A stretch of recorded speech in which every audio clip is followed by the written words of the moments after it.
బాపట్ల, కొల్లూరు మండలంలో mega job mela. MLA Nakka Anandababu, మాజీ MPP Karagala Madhusudan Prasad, market yard chairman Gottipati Purnakumari పాల్గొన్నారు. బాపట్ల జిల్లా కొల్లూరు మండలంలో ఆంధ్రప్రదేశ్ స్టేట్ డెవలప్మెంట్ కార్పొరేషన్ ఆధ్వర్యంలో నిర్వహించిన మెగా జాబ్ మేళా కార్యక్రమంలో ఎమ్మెల్యే నక్కా ఆనందబాబు పాల్గొన్నారు. ఈ జాబ్ మేళాకు సుమారు 400 మంది విద్యార్థులు, నిరుద్యోగ యువత హాజరు కాగా 15 ప్రముఖ కంపెనీలు ఉద్యోగాలు కల్పించేందుకు ముందుకొచ్చాయి అని ఆయన తెలిపారు. ఎంతో మంది నిరుద్యోగ యువత ఈ జాబ్ మేళాకు రావడం తనకు ఎంతో సంతోషాన్ని కలిగించిందని ఎమ్మెల్యే నక్కా ఆనందబాబు అన్నారు. రానున్న రోజుల్లో తనకు ఉన్న పరిచయాలను ఉపయోగించి ఇంకా ఎక్కువ కంపెనీలను తీసుకొచ్చే ప్రయత్నం చేస్తారని ఆయన హామీ ఇచ్చారు. రాష్ట్ర ఐటీ, విద్యాశాఖ మంత్రి నారా లోకేష్ ఆధ్వర్యంలో ఇప్పటికే 20 లక్షల కోట్ల రూపాయల రాష్ట్రంలో ఎంఓయూలు జరిగాయి. భవిష్యత్తులో యువతకి పెద్ద ఎత్తున ఉద్యోగ అవకాశాలు వస్తాయి అన్నారు. గ్రామీణ ప్రాంతాల్లోని విద్యార్థులు మంచిగా చదువుకుని అభివృద్ధి చెందాలని, చదువు ద్వారానే జీవన ప్రమాణాలు మెరుగుపడతాయని నారా చంద్రబాబు నాయుడు లక్ష్యమని ఆయన పేర్కొన్నారు. ఆంధ్రప్రదేశ్ ప్రభుత్వం ద్వారా నైపుణ్యం ఉన్న వారికి వారి నైపుణ్యాలకు అనుగుణంగా ఉద్యోగాలు లభిస్తాయని తెలిపారు. నైపుణ్యం లేని విద్యార్థులకు స్కిల్ డెవలప్మెంట్ కార్పొరేషన్ ద్వారా ఉచిత శిక్షణ అందించి వారికి ఉద్యోగ అవకాశాలు కల్పించే విధంగా చర్యలు తీసుకుంటామని చెప్పారు. ఇకపై ప్రతి 3 నెలలకొకసారి జాబ్ మేళా నిర్వహిస్తామని ప్రకటించారు. ఈ అవకాశాలను విద్యార్థులు సద్వినియోగం చేసుకుని తమ నైపుణ్యాలను పెంచుకుని జీవితంలో ముందుకు సాగాలని ఎమ్మెల్యే నక్కా ఆనందబాబు ఆకాంక్షించారు. ఈ ఏర్పాట్లు నిర్వహిస్తున్నటువంటి స్కిల్ హబ్ నిర్వాహకులుగా ఉన్న స్కిల్ డెవలప్మెంట్ కార్పొరేషన్, అదేవిధంగా సీడ్యాప్ రెండేనా ఎంప్లాయ్మెంట్ ఎక్స్చేంజ్, ఈ ముగ్గురి సంయుక్త ఆధ్వర్యంలో ఈ కార్యక్రమ కోఆర్డినేటర్గా వ్యవహరిస్తున్నటువంటి మాధవ్ గారు, అదేవిధంగా ఈ కార్యక్రమాన్ని నిర్వహిస్తున్న హారిక గారు, వేదిక మీద ఉన్న నా తోటి పెద్దలు, విచేసిన యువత, యువకులు, పాత్రికేయులు అందరూ కూడా హృదయపూర్వక అభినందనలు, ధన్యవాదాలు తెలియజేస్తా ఉన్నాను. అవకాశాన్ని సాధ్యమైనంత వరకు మీరు సద్వినియోగం చేసుకోవడానికి ప్రయత్నం చేయండి. ఎందుకంటే ఈరోజు మనం గతంలో ఎప్పుడు ఇటువంటి కార్యక్రమాలు ఇక్కడ జరగలేదు. మన ప్రాంతంలో, మన ప్రాంతం అంతా కూడా పూర్తిగా గ్రామీణ ప్రాంతం. ఈ వేమూరు నియోజకవర్గం అంతా కూడా ఈ జాబ్ మేళాలు అనేవి పెద్ద పెద్ద నగరాల్లో, పట్టణాల్లో, యూనివర్సిటీ క్యాంపస్లో, క్యాంపస్ సెలక్షన్స్లో జరుగుతూ ఉంటాయి. వీరందరూ కూడా ఇప్పుడు రిజిస్ట్రేషన్ ప్రకారం దగ్గర దగ్గర ఒక 400 మంది వచ్చారని చెప్పి ఇప్పుడు మేడం చెప్తా ఉన్నారు. అయితే ఇక్కడికి వచ్చిన కంపెనీలు దగ్గర దగ్గర 15 కంపెనీల వరకు వాళ్ళ ప్రతినిధులు ఇక్కడికి రావటం జరిగింది. వారి దగ్గర ఉన్నటువంటి అవకాశాలు కూడా మీకు వివరిస్తారు. మీరు మీ ఉత్సాహాన్ని బట్టి, మీకున్న క్వాలిఫికేషన్ బట్టి, అర్హతను బట్టి ఏదో ఒక ఉద్యోగం ఖాళీగా ఇంట్లో కూర్చొని తిరగకుండా అటు ఇటు ఏదైనా ఉపాధి మార్గం దొరికితే బాగుంటుంది. కాబట్టి అవకాశం ఉన్నంత వరకు మీరు కూడా వినియోగించుకోమని చెప్పి నేను తెలియజేస్తాను. ఇప్పుడు ఈ కార్యక్రమం చూశాం కాబట్టి రాబోయే రోజుల్లో ప్రతి క్వార్టర్కి 3 నెలలకు ఒకసారి ఈ కార్యక్రమాలు పెడతామని చెప్పి మాధవ్ గారు చెప్పి నాకు చెప్పారు. రాబోయే రోజుల్లో ఇప్పుడు ఇక్కడికి వచ్చేటటువంటి ఈ కంపెనీస్ ఏవైతే ఉన్నాయో వాటి తోడు నాకున్న పరిచయాలతో కూడా మిగిలిన వాళ్ళు కూడా ఇక్కడికి ఆహ్వానించి మీకు ఉపాధి మార్గాలు కల్పించడానికి ఇంకా ఏమేమి అవసరాలు ఉన్నాయో రాబోయే రోజుల్లో ఇంకా ఎక్కువ ప్రయత్నాలు కూడా చేస్తామని కూడా ఈ సందర్భంగా తెలియజేస్తున్నాను. ఎందుకంటే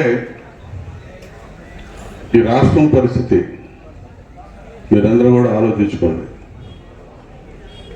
సంవత్సరం అయింది రాష్ట్రంలో చంద్రబాబు నాయుడు గారి నాయకత్వంలో కూటమి ప్రభుత్వం అధికారంలోకి వచ్చాయి.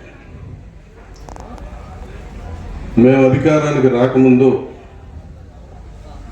ఈ రాష్ట్రంలో ఉన్నటువంటి యువత, చదువుకున్నటువంటి యువత ప్రధానంగా పెడదారి పడతా ఉన్నారు. ఉద్యోగాలు లేక, ఉపాధి కార్యక్రమాలు లేక పాడైపోతా ఉన్నారని మేము చాలా పెద్ద ఉద్యమం చేశాం.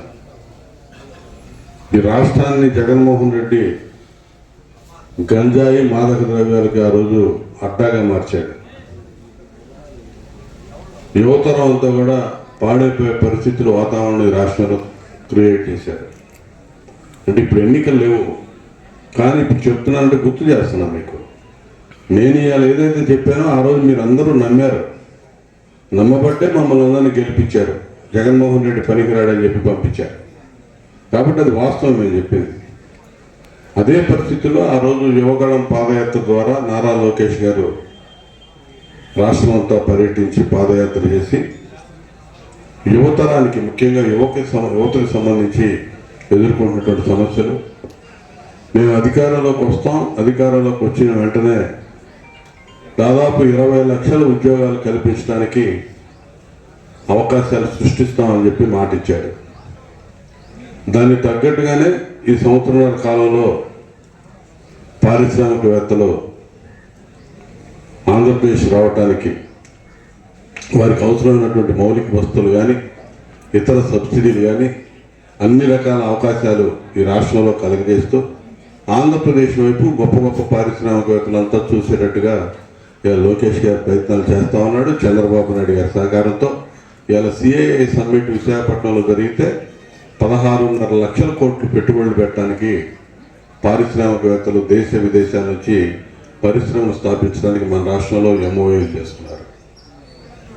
దావోస్ వెళ్తే 2 సార్లు దావోస్ వెళ్తే దాదాపు 3.5 లక్షల కోట్లకి అగ్రిమెంట్లు అయినాయి. అంటే 20 లక్షల కోట్లు పెట్టుబడులు పెట్టడానికి ఇప్పటికీ అగ్రిమెంట్లు చేసుకున్నటువంటి రాష్ట్రం లోకేష్ గారి నాయకత్వంలో, చంద్రబాబు నాయుడు గారి సారథ్యంలో ఆంధ్రప్రదేశ్లో జరిగింది. అంటే ఇప్పటికిప్పుడు మీకు దాని యొక్క ఫలితాలనే ఇప్పుడు కనపడవు, మొదలవుతుంది. ఇప్పుడే ఫౌండేషన్ పడింది.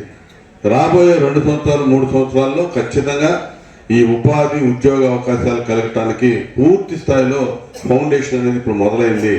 ఆ దిశగా మీరు రాబోయే రోజుల్లో ఉన్నటువంటి ఇబ్బందులన్నీ తొలగిపోతే దానికి సంబంధించి ఇప్పుడు ఉన్నటువంటి చిన్న చిన్న అవకాశాలు మీ క్వాలిఫికేషన్ సంబంధించి నేను అందుకని ఎందుకు చెప్తా ఉన్నానంటే, క్వాలిఫికేషన్ అని ఇక్కడ రకరకాల చదువుకున్న వాళ్ళు ఉన్నారు. బీటెక్ పూర్తి చేసిన వాళ్ళు ఉన్నారు, బీటెక్ డిస్కంటిన్యూ చేసి వదిలేసిన వాళ్ళు ఉంటారు, పాలిటెక్నిక్ చదివిన వాళ్ళు ఉంటారు, ఐటీఐ చేసిన వాళ్ళు ఉంటారు. ఇవేమి కాకుండా 10th క్లాస్ ఇంటర్మీడియట్ పూర్తి చేసో డిస్కంటిన్యూ చేసో వచ్చిన వాళ్ళు కూడా ఉంటారు. ఏదేమైనా మీ అర్హతకు సంబంధించి ఇక్కడ ఉన్నటువంటి హెచ్ఆర్లు చూపించే అవకాశాన్ని సద్వినియోగం చేసుకోవడానికి ప్రయత్నం చేయండి. చదువుకుంటున్నటువంటి విద్యార్థులు కష్టపడి చదువుకోండి. చదువుకుంటేనే భవిష్యత్తు, అది గుర్తుపెట్టుకోండి. మనంతా గ్రామీణ వాతావరణం, వ్యవసాయ ఆధార కుటుంబాలు. అదే విధానంలో మీరు కూడా మీ తల్లిదండ్రులు లేకపోతే వారి తల్లిదండ్రులు ఉన్న విధంగా మనం కూడా వ్యవసాయం చేద్దామని ఆలోచన చేయకండి. వ్యవసాయం జరిగే పనిలో జరుగుతుంది. మీరు చదువుకొని మంచి స్థాయిలో వృద్ధిలోకి రావాలని మేము మనస్ఫూర్తిగా కోరుకుంటున్నాం. ఈ రాష్ట్రంలో ఉన్నటువంటి ప్రభుత్వం ఆలోచన కూడా అదే. ఆ దిశగా మీకు ఇష్టమైనటువంటి చదువు ఏదైతే ఉందో ఈ ప్రభుత్వం పూర్తిగా అన్ని రకాలుగా సహకరించడానికి సిద్ధంగా ఉంది. ఈ రాష్ట్రంలో ఉన్నటువంటి చంద్రబాబు నాయుడు గారి ప్రభుత్వం, ముఖ్యంగా మీరందరూ కూడా యువత పెడదారి పట్టకుండా చదువుకొని భవిష్యత్తు బంగారు బాటలు వేసుకోవాలని చెప్పి మనస్ఫూర్తిగా మేము ఆశిస్తా ఉన్నాం. ఆ దిశగా ఈ జాబ్ మేళా కూడా సాధ్యమైనంత వరకు మీరు వినియోగించుకోండి. ఆ తర్వాత ప్రతి 3 నెలలకు జరిగే జాబ్ మేళాలో మరిన్ని అవకాశాలు కల్పించడానికి ఖచ్చితంగా దీనికి ఇక్కడ గవర్నమెంట్ పరంగా వీరు చేసే ఏర్పాట్లు తోడు వ్యక్తిగతంగా కూడా మాకున్న పరిచయాలతో కూడా ఇంకా ఎక్కువ స్థాయిలో మీకు ఉద్యోగ ఉపాధి అవకాశాలు కల్పించడానికి ప్రభుత్వ పరంగా ఆ పరంగా ప్రయత్నం చేస్తాం. ఖచ్చితంగా దాన్ని మీరు సద్వినియోగం చేసుకుంటారని చెప్పి ఆశిస్తూ నేను సెలవు తీసుకుంటా ఉన్నాను.